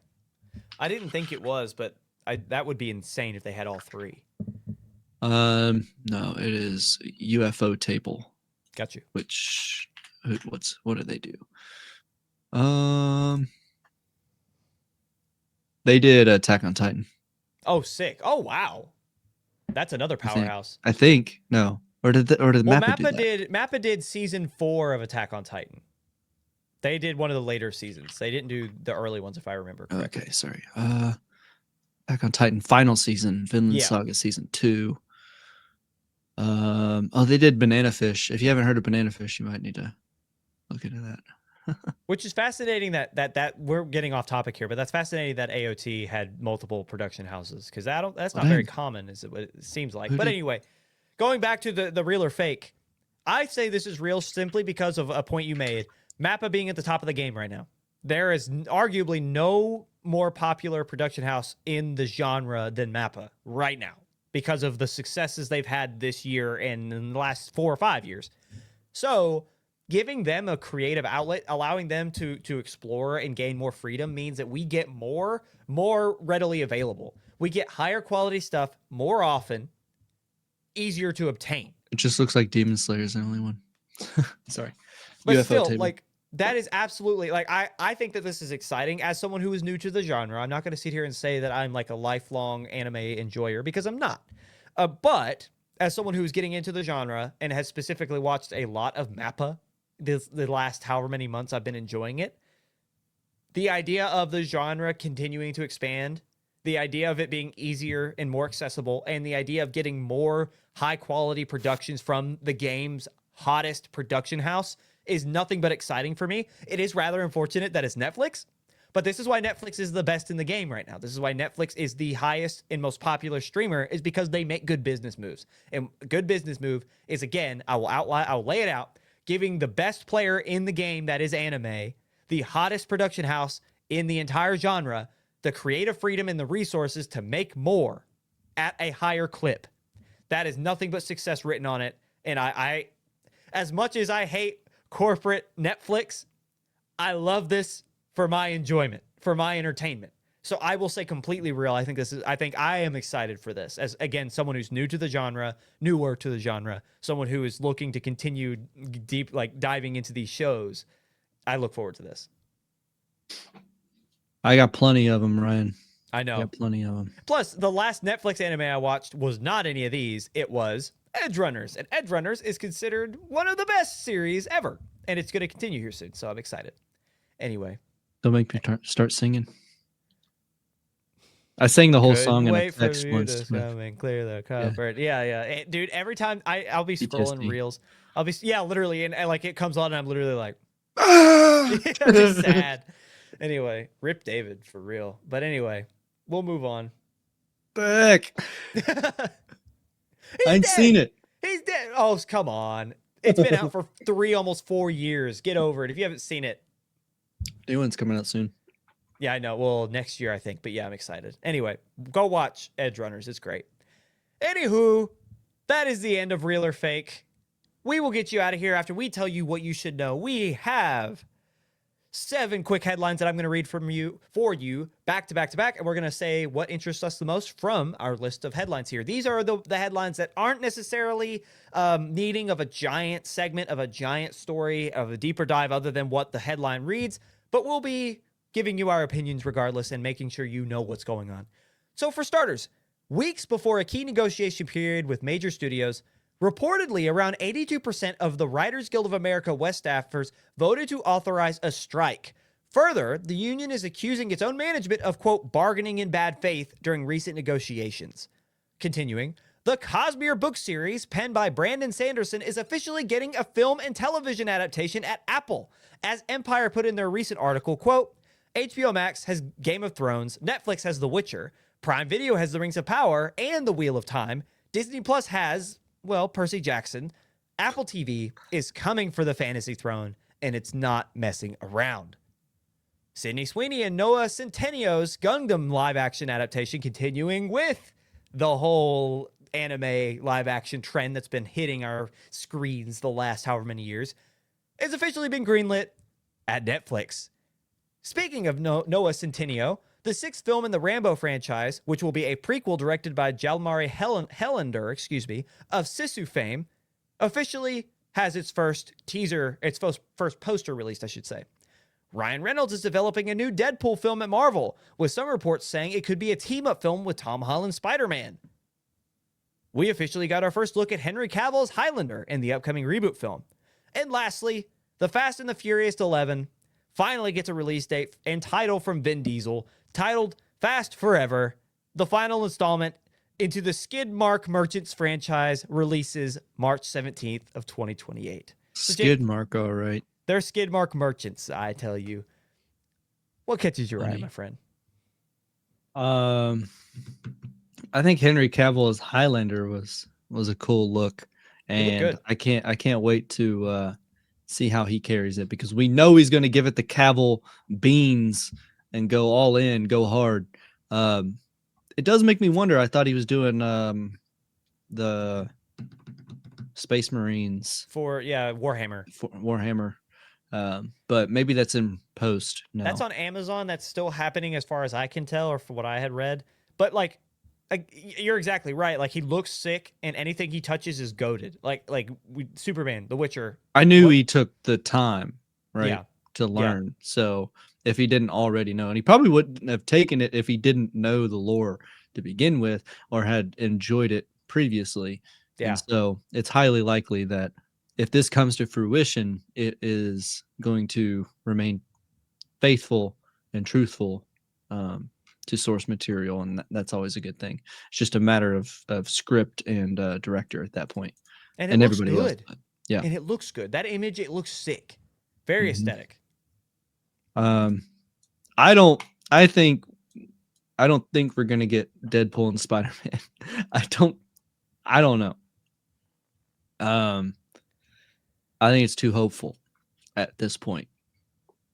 What do you say about Disney? What's your famous phrase here on Beyond the Screen about Disney? They're allergic to money. They're allergic to money. This would be that case, because that is literally a printer. Yeah. You put those two together, that's arguably the most popularized team up is the Deadpool and Spider-Man combo every now and again when it happens. My other worry is Tom Holland is not the right Spider-Man for Ryan Reynolds' Deadpool. Okay, we're gonna on 3 here. We're gonna say who is, because I think we agree here. All right, ready? The right Spider-Man for Ryan Reynolds' Deadpool is in 3, 2, 1. Andrew Garfield. Yeah, we both agreed with that. I knew you were gonna say. I completely agree. His antics would fit with Ryan Reynolds' chaos a lot better. Yeah. There's a saying that Maguire was the best Peter, Andrew was the best Spider-Man, and then they don't really know what to say for Tom Holland. I actually forgot what they say about Tom. Some might say he's the best of both, but great mixture of both is what it is. I think but he doesn't do both perfect, Yeah. I can't say anything about Tom Holland because you guys will run with it.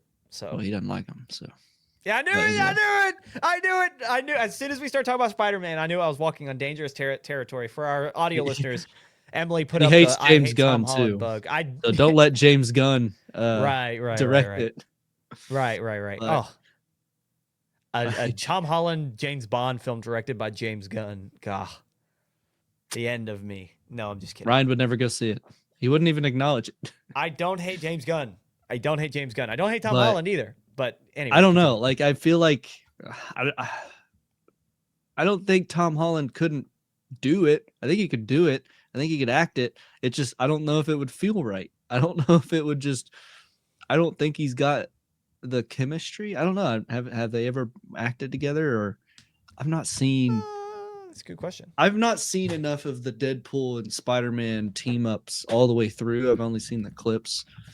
So you call me a fake fan, but some might disagree with me. I just don't see it. I don't see that kid in DC catching the elevator and doing all the stuff and messing around with Deadpool, man. I just don't see. I Well, don't see the camaraderie taking place. If I remember, now I've not read every single comic book surrounding their team ups, but what I will say is Jake Holtzclaw hates Tom Holland 2026. Usually, long story short, to put it like in a nutshell, that is not encompassing any of the expansive relationship between the two.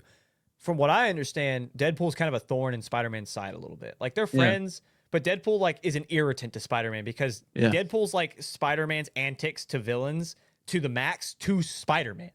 So it's like I feel like will you reliably believe that Tom Holland and his Spider-Man, his take, can get agitated with a Ryan Reynolds, or do you think they would just be friends? Like, do you think they would just be like goofy with each other? You know what I mean? Like the thing is, Tom Holland did a great job. Sorry, what? Have we seen Tom Holland Spider-Man be that annoyed or at that level?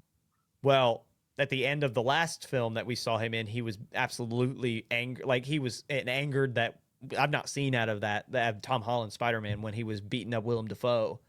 Yeah. I think he can do it. I do agree that I think Andrew Garfield would be better, but I would look forward to this. I think this is one of the few MCU projects that I'd be like, you know what, I'd like to see that. One was the last Spider-Man film with obviously I'm a Tobey Maguire stan. I love Tobey's Spider-Man, so I was very on board with that. I went and watched the last Deadpool because I love Hugh Jackman's Wolverine, and I was excited to see how they brought him back, and I wasn't disappointed. I feel like they did a good job at honoring the Logan while also bringing him back. So I would be fascinated to see how Tom Holland responds and like the character, I should say, the character responds with this version of Spider-Man to a Deadpool.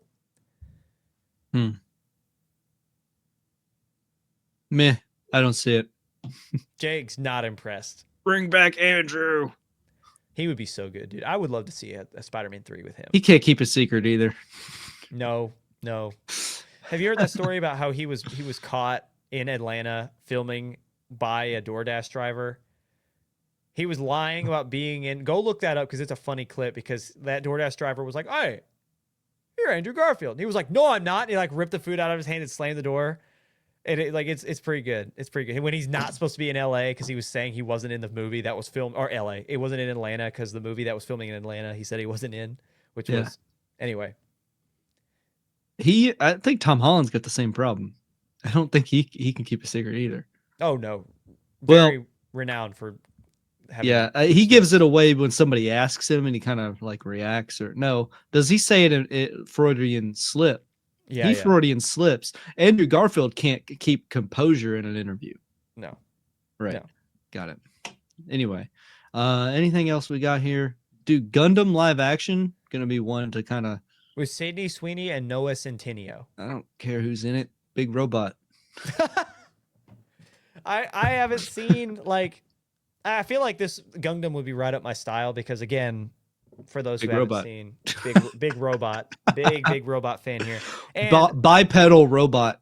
Before I was a big robot fan, I also was a Power Ranger fan as a kid because they could get in big robots and you know, hell, right up his alley. The Zords were sick. Yeah. So I have a feeling that I would like Gundam. I just don't know if my first experience should be with this. I forget in my top 5, like I don't do top 5 movies of all time, but I forget to put Ready Player One into my top 5 because it is a level of comfort movie, kind of like Baby Driver is. Yeah, I yeah. put Baby Driver in my top 5, but Ready Player One was a comfort movie there for a little bit, and there was a giant like Mecha Godzilla versus Gundam robot. Isn't Guillermo del Toro? Okay, I figured this. Guillermo del Toro is like a super fan of Gundam. Like there's like a clip of him walking around, like he's in Japan, and there's like this giant Gundam like statue or this guy in a suit or whatever, and it's like really wholesome because he's like really happy about it. Yeah, like, we love Guillermo del Toro. There was rumors about a Gundam movie directed by del Toro. I don't know who's directing this one. But let it be, because think of if the guy that made Pacific Rim is allowed to make a fandom he's been a part of his whole life in Gundam. I've not even seen Gundam, and I think the third Pacific Rim doesn't exist, right? Or is it the second one? Well, the second one is the one that there's no third Pacific Rim as far as I know. Okay. Well, the second one doesn't exist, is what I'm reading. I've read that. I still believe that he's done it. A Pacific Rim, a Gundam by Del Toro. Sure, it's got Sydney Sweeney, whatever. But like, give me Del Toro. Anyway, what do we think? Do we know anything about Cosmere, the book series? I saw a TikTok on it before I got on, and it's like Amazon. Like the skit was like Amazon was just raising the price throughout the conversation. Netflix was like didn't know anything about it, but of course if Amazon was interested, they were going to buy it. Apple was like full creative control. And something else. I think they ended up going with Apple in that situation. But like HBO was like dressed up as like a frat guy and was like trying to win them over as to because the creator Brandon in the skit was grilling everybody for not actually knowing what it is, and then HBO playing the frat guy was just going ham on all the references from all the books, like he had actually read it. Yeah. and Amazon's in the back, 5 billion. Yeah. 10 billion. But so it's officially Apple. at Apple. So yeah, so the skit was right. It's like was accurate where Apple gave him full creative control and he said, "All right, I'm going with Apple." I will tell you, I have been thoroughly impressed these last few years with Apple. Like obviously they've like their legacy shows, which is weird to say Apple TV has legacy shows, but like Ted Lasso, like those shows are great. But we've talked about Pluribus, right? Now we see Brandon Sanderson's his Cosmere series, Mistborn, Shadows of Self, excuse me. Arcanum Unbound, like these are, I don't really know them all that well. I did have to look them up, but like I know Mistborn, right? Like I've heard of this book, and so I look forward to anything Apple TV now, like just Severance, right? Right. I'm excited. I didn't watch Severance. Full creative control. I'm really excited for Apple TV. Anything right now, and F1 at their first successful movie, fantastic. So yeah, that's really kind of the end of my breakdown of Cosmere, the series / movie. Yeah, I mean, outside, I know nothing. I know nothing other than that skit telling me Apple won, and I don't even know if the other ones really cared, but in the skit they did. Ryan wants to talk about a strike for the strikers. Oh, I'm not highlighting that. Sorry, I was highlighting in our script. The only reason that's not our major story is because it's still there's so much unknown. So keep up like with us every week, because we'll probably be talking about that in the near future. But reports this last week said 82% of the Writers Guild of America West staffers voted to strike. So who knows if that will go through? But like that's a big deal if that is the case. Bargaining in bad faith, even their own even union. the guild. Even their own union, they're striking their own union, which is nuts. I'd be fascinated to see where that goes. That I don't know, but again, there's not much else that came out after that, so we'll see. But maybe next week we'll have more information and dive deep into that. But Jake, is there anything else from this week that we would like to leave our listeners with before we let them go? Please comment, man. I'm itching to get into a social media battle. Wrong. You're wrong, whoever you are that was typing. I heard you typing from however in the future. Yeah. Wrong. Wrong. Wrong. You don't know anything. Can you imagine someone gets to this point and they're like, you know what? I like these guys. Let me, and they just hear wrong. Like, Yeah, oh. I'm gonna tell them how good they're doing and how much I really like them and hope that they come. Wrong. Yeah. Anyway, Hands off the keyboard. fingers down. Yeah. Anyway, that has been Beyond the Screen. Thank you so much for watching. Thank you so much for being here, and we will see you guys next week on another episode of Beyond the Screen. Bye bye.